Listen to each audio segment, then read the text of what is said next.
The issue of migration is so multidimensional, and many times we're too quick to jump to the solution without clearly understanding what is the problem. Why is it a problem? To who is it a problem? To solve issues, we have to co-create, we have to listen, we have to collaborate, and only then can we reach solutions that will really make a difference for everyone involved.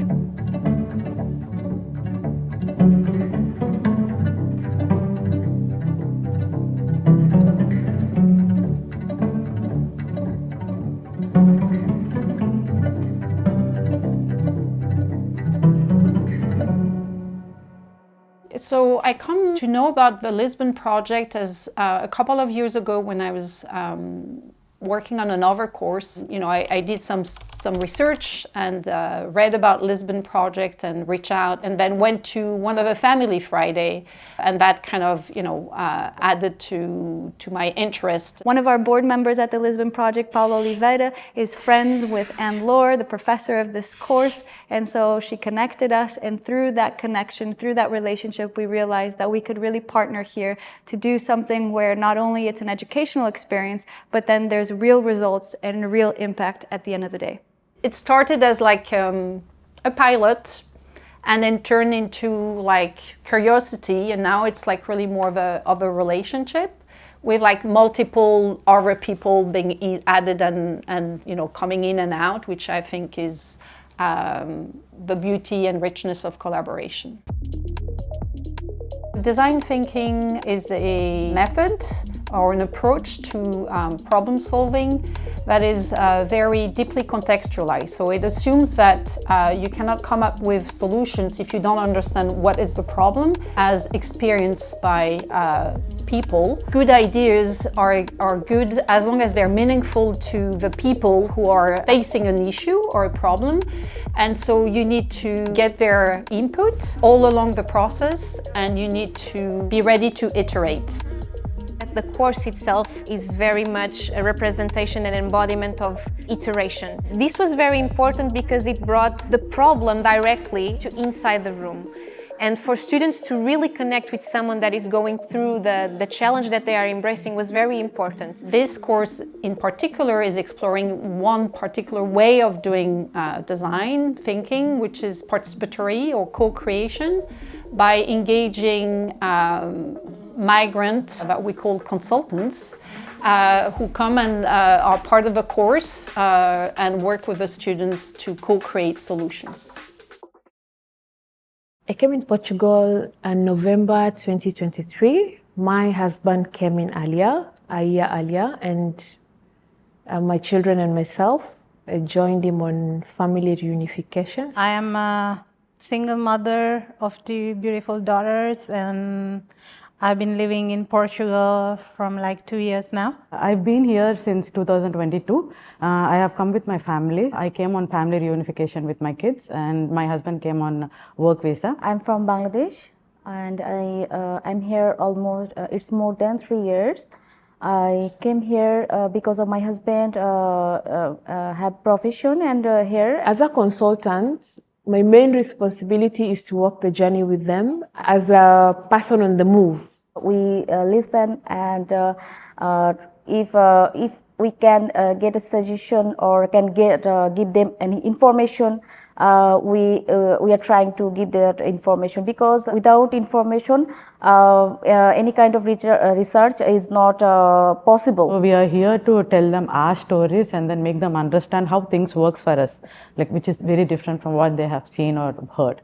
How you feel or how you deal with the situation, how you start your life in a new country, and what you can do afterward. So yeah, we are actually, through our life, they are learning so many things, that the challenges we face. They are just individuals with expertise, lived experience, knowledge. So that's the reason why, in fact, we chose to use the term consultants, because I think it's to basically say that their current lived experience as migrants is not who they are. When I came to Portugal, things were really complicated in terms of obtaining some documents, your identification number, your finance number and stuff. Renting a place was really difficult. It was really a challenging task to do. You have to pay around 2-3 deposits and some advance rents and stuff like that. And still even after paying all that, you still have to have certain documents, which we didn't have in the beginning. I was like searching for jobs for almost 7 months. But luckily I was with my daughter, so my daughter get job right away, I think within 2 months. So it was like with one salary we were managing somehow. The biggest difficulty, I must say, the first thing, which is obtaining the finance number, the NIF number. Like you have to have 2 Portuguese people who can be your witnesses, and then you can obtain the NIF number, and everything start with that NIF number. You cannot start anything without that number. But the person who is like extremely new in a country, then how it is possible that that person knows somebody? Why someone would take your guarantee?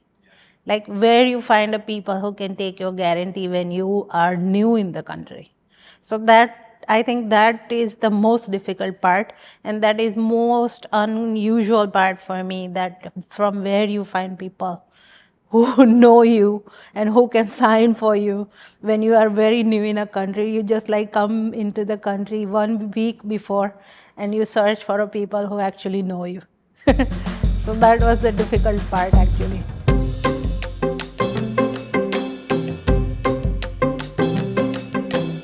So our project is called Your Bridge, and in the end it's like a digital platform, and we created it to make it easier for migrants the process when they come to Portugal. It consists of like multiple prototypes, but our focus is your journey, and it's a step-by-step guide. It starts with the pre-arrival planning and it goes like until they find employment in Portugal. And what we want to do is we want to give them like the concrete steps and also like what to do, how to do it, and we reference like support organizations to make it less overwhelming and just to make the process more clear. What we are super proud of and what's really cool is that we were talking with LabX, and we will incorporate our work in a future service of them. So basically after the course finishes, we will hand over our project to them, and they will further iterate it, they will publish it on their website, and make sure it gets better and better, and finally helps migrants out there. And it's nice to see that it remains useful beyond the classroom. Here we have no relatives or I have no friends like in Bangladesh. So it was very boring part for me, and I'm totally getting depressed because of this situation.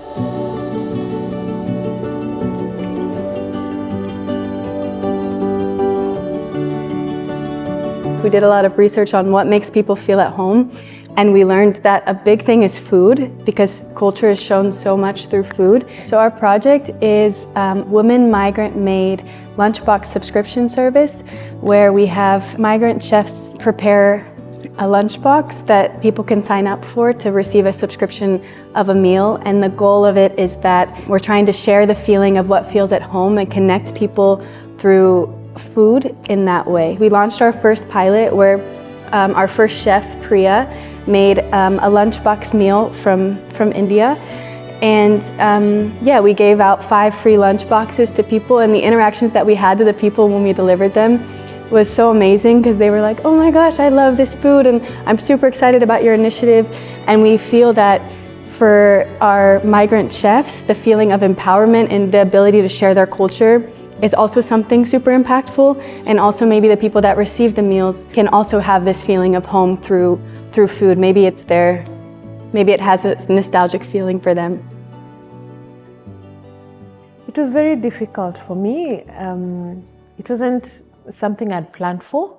I was comfortable. I was in a place in my life where I was comfortable and everything was going well for me. And so the first challenge was the language and the lack of a community. So arriving here, I did not have friends. I did not have family members except my husband and my children.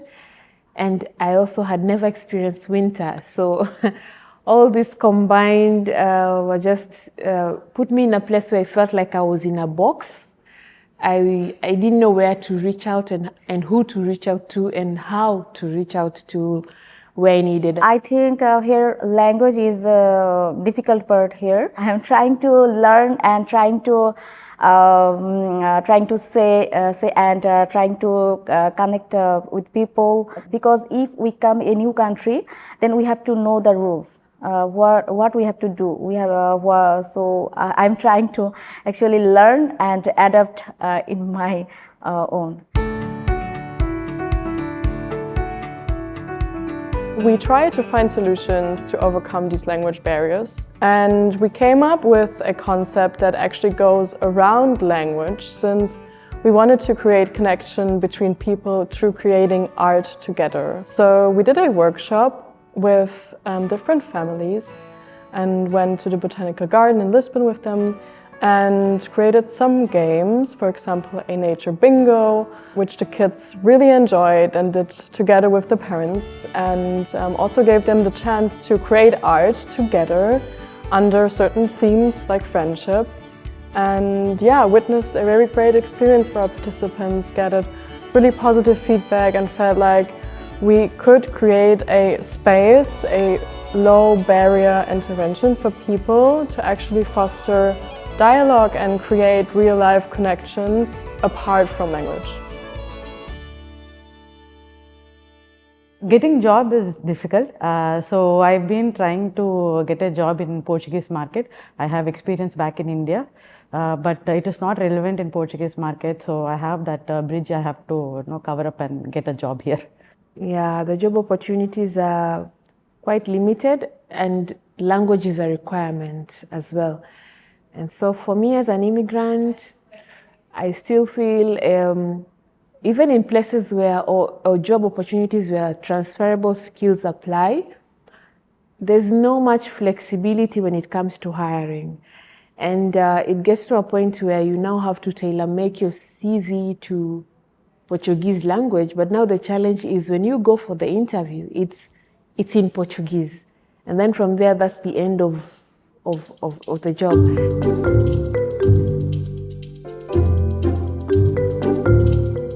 So our project is called New Roots, and it's centered around the theme of sustainable living. So the main question is, how can we help migrants and newcomers in Lisbon to actually, provide for themselves? So what kind of opportunities can we maybe give them or help them to achieve to just, make more money? And our project is about building small businesses from home.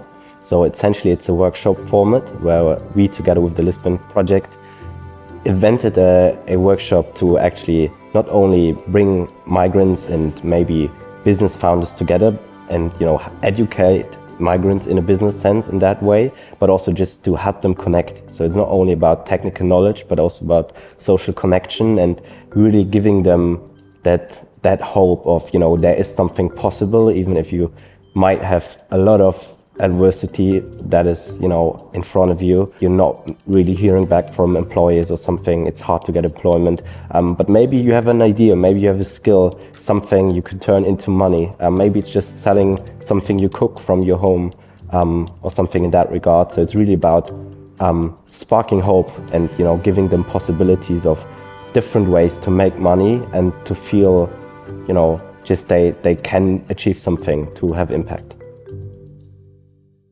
I think that one thing we're missing in today's world is like the ability to imagine positive things and that things are possible. And so I think that what we're trying to do with the students is really imagine how can we repair or build new bridges in between different diverse communities through community-led change. And so that's really what I hope to be able to create with this course. When we start this course, I think these kids who are studying here with us, they were unaware of the real situation. But slowly, gradually, now by this time they really understand what is happening, how things works, what are the real struggles we have. So I really feel good that at least they understand, because this is a new generation. Maybe tomorrow these people will go to some higher places and they have the ability to make changes.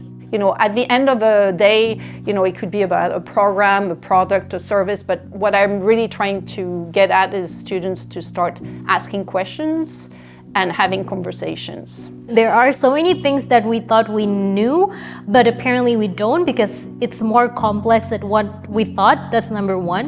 But the second one, it's also not as complex as we thought, because sometimes we are overthinking things. I vividly remember one of the very first classes where we had like our primary research sessions and where we talked to the consultants in depth for the very first time, and they shared their stories. And that was really a moment where I personally understood how privileged I am and how different, you know, perspectives on life can be. It's not only about talking and about doing something and about putting something into the world, but also about listening. And that's even more important, because before you draft your story, because you test your prototype, you have to understand what the real needs are in that world. That's also what makes this course very special, that the connection to the real world and to the practical things we can apply is way different than in a solely theoretical class. I think it's important to remember that most people aren't trying to take advantage. They're just trying to have a safe place to live, and they also want to participate in society just as we do. I think a lot of times it's super overwhelming, and for me to be exposed to this organization through this course has been really valuable, because it inspires me to want to work for organizations like that in the future. I think they have a lot of impact on making people feel just more accepted and more comfortable, and I think that is super valuable for people. The knowledge makes sense only when it's put in practice, and so working with organizations like Lisbon Project, who, you know, see the problem every day in and out, is going to be the only way for them to do that. This partnership was a testament to relationships, and that's what Lisbon Project believes in. We believe in community and people getting to know one another, connecting with one another. But I think that more deeply what it created is a mutual understanding and conversation and knowledge sharing at different levels, which I think is the most important. You know, we can teach a lot of things in our classes, but they have to be connected to the real world. And for me, when I have like, you know, a consultant that sends me an email and say, hey, I have this idea that I'd like to share with the students, or hey, could we do something like that? This is success.